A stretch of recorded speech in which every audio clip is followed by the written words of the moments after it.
Assalamualaikum warahmatullahi wabarakatuh. Selamat pagi anak-anak. Sekarang kita kembali ke mata pelajaran IPS. Hari ini kita akan membahas tentang kedatangan bangsa barat ke Indonesia. Sebelum kita mulai pembelajarannya, anak-anak disilakan untuk berdoa terlebih dahulu. Berdoa dimulai. Oke, berdoa selesai. Jadi untuk tujuan pembelajaran kali ini, peserta didik mampu menjelaskan latar belakang kedatangan bangsa-bangsa barat ke Indonesia dengan benar. Yang kedua, peserta didik mampu menjelaskan proses kedatangan bangsa-bangsa barat ke Indonesia dengan tepat. Nah, pada materi kelas 7, kalian sudah mempelajari perkembangan masyarakat Indonesia pada masa praaksara, Hindu-Buddha, dan Islam. Nah, jadi sebelum kedatangan Eropa ini, wilayah Indonesia sudah berkembang maju dalam bidang ekonomi, sosial, politik, dengan adanya hubungan politik antar kerajaan dan hubungan perekonomian dengan negara lain. Nah, coba perhatikan peta berikut ini. Antara Indonesia dengan Australia, negara Indonesia tentu lebih kecil ya dibandingkan dengan negara-negara di sekitarnya. Jadi kita review kembali, Indonesia terletak di antara garis khatulistiwa yang diapit oleh dua samudra dan dua benua, yaitu Samudra India dan Samudra Pasifik. Dua benua yaitu benua Australia dan benua Asia. Karena letak yang strategis ini, maka Indonesia merupakan negara tropis yang mempunyai banyak kekayaan sumber daya alam. Pertama, kita akan bahas dulu tentang peran Indonesia dalam perdagangan dan pelayaran antara Asia dan Eropa. Nah, coba perhatikan peta tadi ya.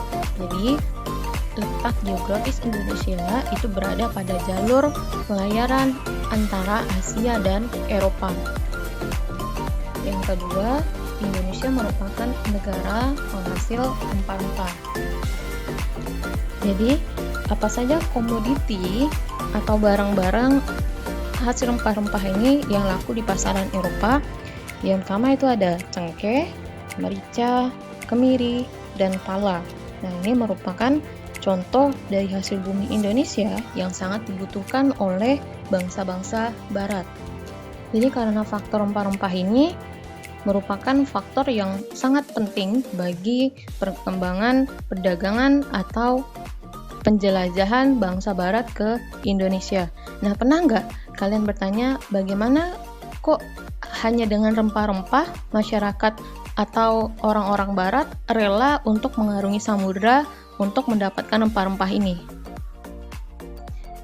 Perlu kita pahami dulu bahwa Indonesia dan bangsa barat itu memiliki kondisi alam yang berbeda.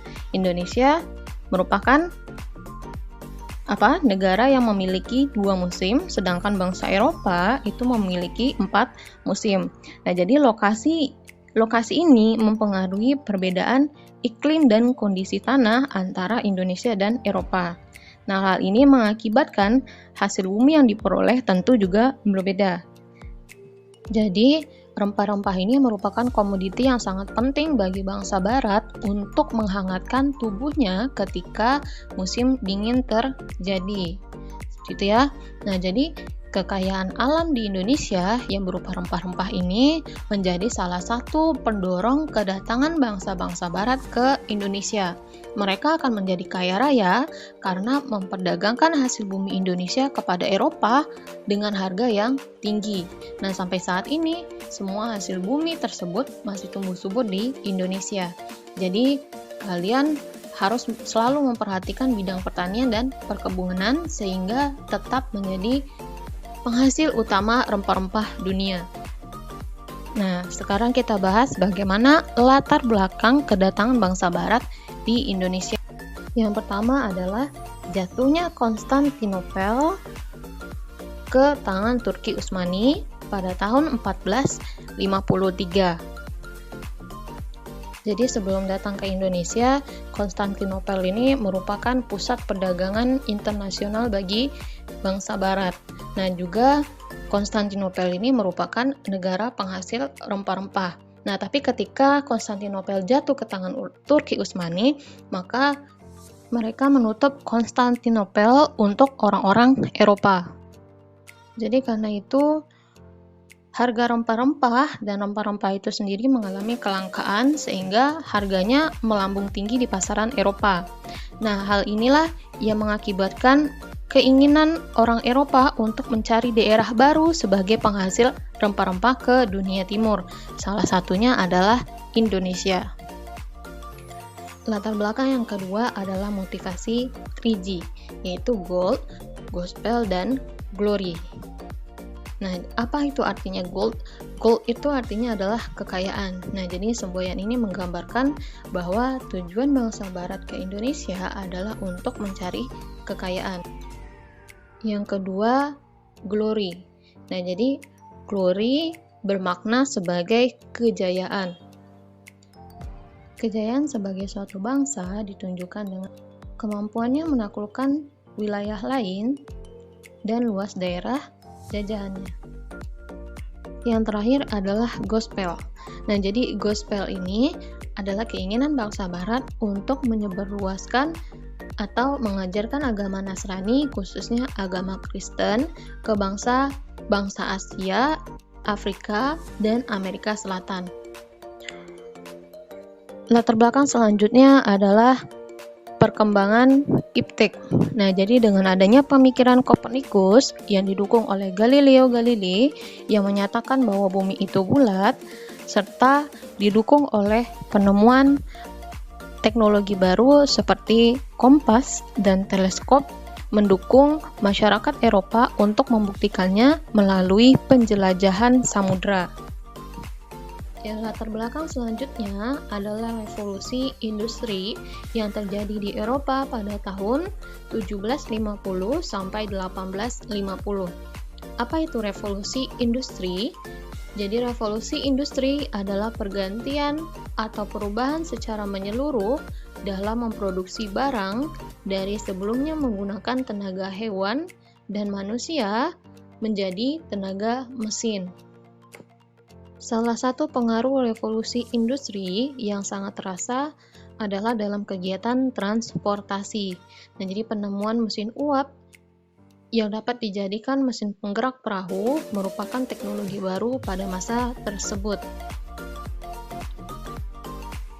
Oke, sebenarnya banyak lagi ya latar belakang datangnya bangsa Barat ke Indonesia, tapi kita bahas 5 secara garis besar bagaimana latar belakang kedatangan bangsa Barat di Indonesia.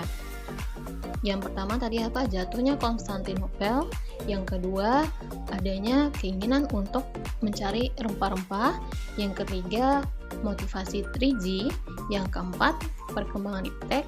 Dan yang kelima, revolusi industri. Oke, itulah latar belakang kedatangan bangsa Barat di Indonesia. Sekarang kita bahas sedikit itu tentang penjelajahan samudra oleh bangsa-bangsa Barat. Nah, jadi kedatangan bangsa Barat ini dipelopori oleh 4 negara Eropa, yaitu ada Portugis, Spanyol, Inggris, dan Belanda. Oke, itulah materi kita untuk hari ini. Untuk penjelajahan samudra akan dibahas minggu depan. Jika ada yang belum dipahami atau yang belum dimengerti tentang materi hari ini, silakan hubungi saya melalui WA. Terima kasih. Semoga bermanfaat. Assalamualaikum warahmatullahi wabarakatuh.